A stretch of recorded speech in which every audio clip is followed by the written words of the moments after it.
When's the transition happen when you start really doing authentic stories, not just basketball? Because Well, I know that's your real passion. yeah. I can tell by just listening to you right now. It's cool covering Carmelo and Chuck's basketball games. The game changer was going to the Boston Globe in 2007, and I covered the Big Three when they showed up. And so I'm covering the Nuggets. First Big Three. Yeah. Well, the second, if you call Bird. That's the first about Paul. Which we talking about? Paul, KG, okay. Ray. Did you cover him when they checked out? When y'all checked them out? Just asking. Yeah. No, I'm just asking for a friend. Did you cover that part too? Yeah, I didn't cover that. Okay, I just had to ask. Okay, we can move on. I just had to ask. I was there the 2 years. When KG, I had an interview set up when KG got traded there, and I was like, I got to get this job. And it was, I remember Rick Bucher telling me, you're doing really well covering the Nuggets, but nobody's reading you. Yeah. He said, but if you get this job, people are going to pay attention to what you're doing. So I got that job, covered them dudes. We went to like Italy and London for training camp, and I'm like, oh, they're going to win it. You could tell then. Yeah, I could tell. I could tell they're going to be special. And I think the best thing that happened to them. What did you see that was special? What did you see that made you say that? They all bought in. The sacrifice, and I think it started with Doc and Kevin. Like, if Kevin wanted to, when he was in his prime, he could average 30. Easy. Yeah. Easy. But he was like, what do we need to do to win? I haven't won anything. This is the best team I'm playing on. They got great players around them. Even at the end of the season, adding Sam Cassell and P.J. Brown. Yes, P.J. Brown was huge. Shout out OG. Yeah. And they had a young Rondo, and KG had instilled confidence in Rondo, because before then he didn't even really play much. Yeah. But when Kevin said, anything is possible, if you look, I'm standing behind him. So that job changed my career.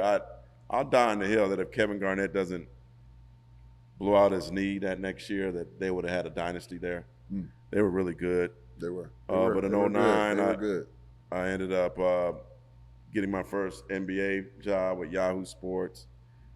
Woj was there. He was in New York. I actually wanted to move to Toronto. Wow. I wanted to live in a different country. Really?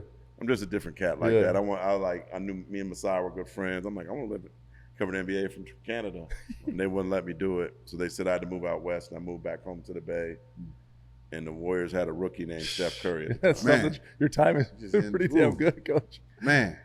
So I got to see bad ankle Steph. Isn't that crazy? Like people understand. Like Steph was like, when Steph got his first like major deal, second contract, everyone thought they overpaid his ass at the time. Yeah. Remember that? They're like, that's why everybody like yelling at Nico for the Nike. Steph wasn't that. Man, he wasn't even an All-Star. Man, listen, and I mean this, like when he got that deal, 100%. When he got that deal, like it was like 70 million. I can't remember what it was. They thought they overpaid him. Yeah. And everyone was like, he hadn't been healthy. That kept occurring. Yes, and like I'm like, and the Warriors fans, if they were honest, I bet you they would have been more comfortable with them trading him than Monte at the time. You're probably right. Because they were really upset about the Warriors were such a downtrodden franchise at that time that they were more in love with somebody that could put up 30 than winning games. Yeah. They just never won. They were awful forever. Yes. Forever. Except for the last 10 years, this is one of the most awful franchises in sports. Right? No, I'm just... And I mean, they had to run obviously with BD and those guys, but you're right. That was it. Like, you can't think of much else. I love all these former Warriors dudes, but the fact that so much was made about Run TMC that played 2 seasons together, and so much was made about, respectfully, a We Believe team that went to the second round. Like, that shows you how bad they were. Good point. But the Curry influence, when he got cooking and got going with Clay and Draymond and a good team around it, he had an effect on the Bay. Like, growing up in the Bay, I saw Montana, Rice, Ricky Henderson, Barry Bonds. Like, I saw the best of the best, like Jim Plunkett, going back, like, you know. But Steph united the Bay. He got old ladies loving basketball that didn't even watch basketball, wearing 30 jerseys. And you couldn't go into a restaurant in the Bay and expect somebody to eat food there on a Warriors night unless you had a TV on. So there was a restaurant I like, and they had Curry effect on the wall. They did not want a TV, but nobody came to have dinner there unless on Warriors game nights, unless you had a TV. Wow. And so they put a TV in there. So like Steph's influence on the Bay. That's crazy. Is incredible. Yes. He got cred in the hood of Oakland. He like with Mr. Fab, and he go play pickup sometimes out there, like little events and stuff. Yeah. If somebody so much said that Steph is here in the Bay and something was happening to him, dudes from Oakland would come in droves. As they should. To save him. As they should. Like he is a god there.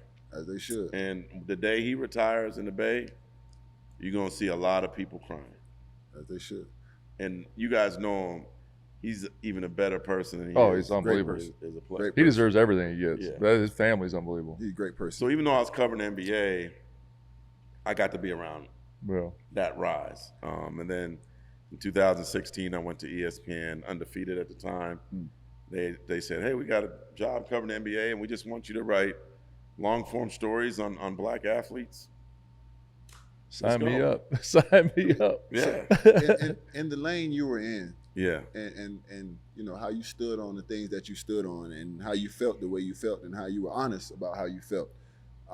It can be lonely sometimes. Oh, yeah. You know what I'm saying? And we talked about mentorship early. And I understand as a mentor of a lot of young guys, you know, what it means to be a mentor. But who mentors the mentor sometimes? Is the question that I often find myself trying to ask. Like, who do I go to when I need to talk to somebody? Or who do I go to that helps me with answers? Well, you know, your relationship with David Aldridge and guys. Like those guys. Talk about the mentorship of those guys and how they impacted you in your lane. Well, first of all, I had to give a guy named Mike Monroe a shout out. Okay. When I covered the Denver Post, he was the NBA writer there. And he easily could have been like. Really? And he was a veteran NBA writer, put his arm around me. And he's a guy that should be in the Hall of Fame as a writer, and basically took me under his wing. He didn't have to do that. Yes. So I always got love for Mike Monroe. And I also got love always for any like white journalist that would really help a black journalist out. Like, you know what I mean? Because that tells me that you're not even seeing race. That's why I love Mike. I love Mike. He's just a human to me. My white roommate that helped the black brother out. Yeah, like he just was a love good you, boy. people. Love you too, my brother. And then, but David Aldridge, to me, David taught me the importance of, and tell me if I'm wrong. This is what I try to do when I'm on TV. Like every time I'm on, I want to tell you something you don't know. Yeah, hell yeah. And I got that from David Aldridge. Yes. I got that from him.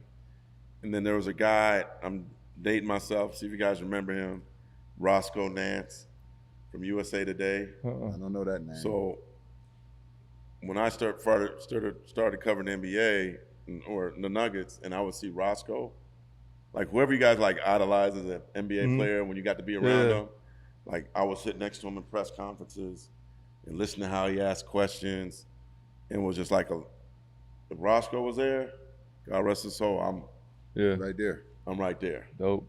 And so guys like that helped me out. Like, but all the like older black writers, man, like Art Thompson III, and there was a bunch of guys in Detroit. Like they all used to like look out for me and take me under their wing, and you know. So there was a fraternity, but it was kind of quiet. But it was a guy. It was a group of black journalists. It was a group. Brad Turner from the LA Times still works there.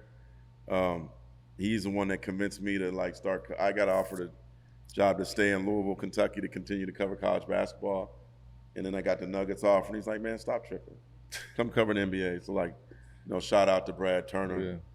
So it was a lot of different guys that, you know, certainly like helped me along the way, but I feel like I paid it forward, and I continue to pay it forward.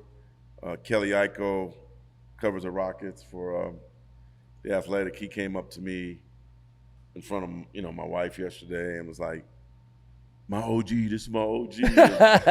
It's weird when somebody call me OG. Yeah, but like, I know.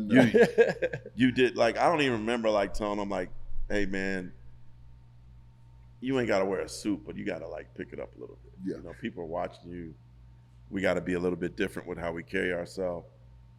You know, Nigerian guy, and he he took that to heart. Yes, sir. Took that more serious about just being professional when you're at work.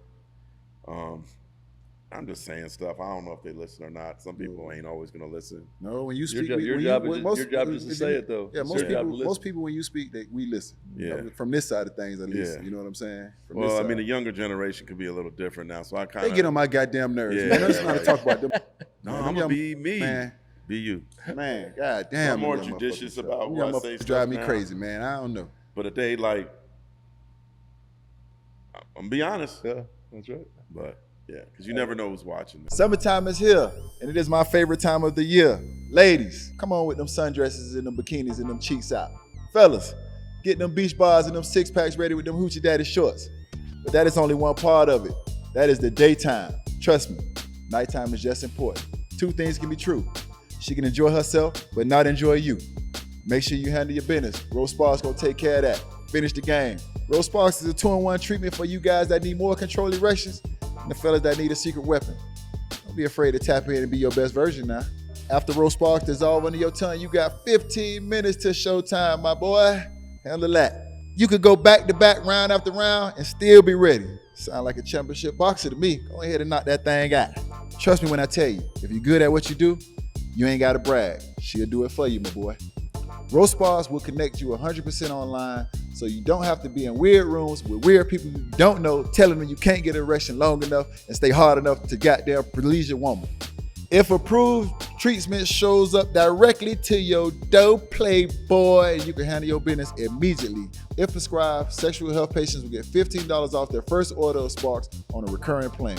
Connect with a provider at ro.co/OGs to find out if Rose Sparks are right for you. That's ro.co/OGs for $15 off your first order. Compounded drugs are permitted to be prescribed under federal law, but are not FDA approved and do not undergo FDA safety. For safety information, go to ro.co/safety-info. Here is a dirty little secret that insurance industry may want to keep under wraps. Insurance companies profit by holding on to your money for as long as possible. So after an accident, they might do whatever they can to delay or deny your claim. This way, they can keep those profits growing. Morgan & Morgan fights hard against these corporations to fight to make sure you get every dollar you deserve. When in court, the insurance companies want juries to think that at-fault driver is the one paying the verdict amount. Meanwhile, it's really the insurance companies who are covering the cost. When Morgan & Morgan takes on a case, they're almost always going after the big insurance companies and not the individuals at fault. Morgan & Morgan fights hard for their clients, and these corporations know that. A recent client in Pennsylvania just received $29 million. That's $29 million. Insurer's best offer was $500,000. Another recent client in Florida received $20 million. Last offer, $0. There's a reason why Morgan & Morgan is America's largest injury firm. Hiring the wrong firm can be disastrous. Hiring the right firm could substantially increase your settlement. With Morgan & Morgan, it's easy to get started, and their fee is free unless they win. Just visit forthepeople.com/OGs or dial #law 529. That's forthepeople.com/OGs or dial #law 529. This, my friends, is a paid advertisement.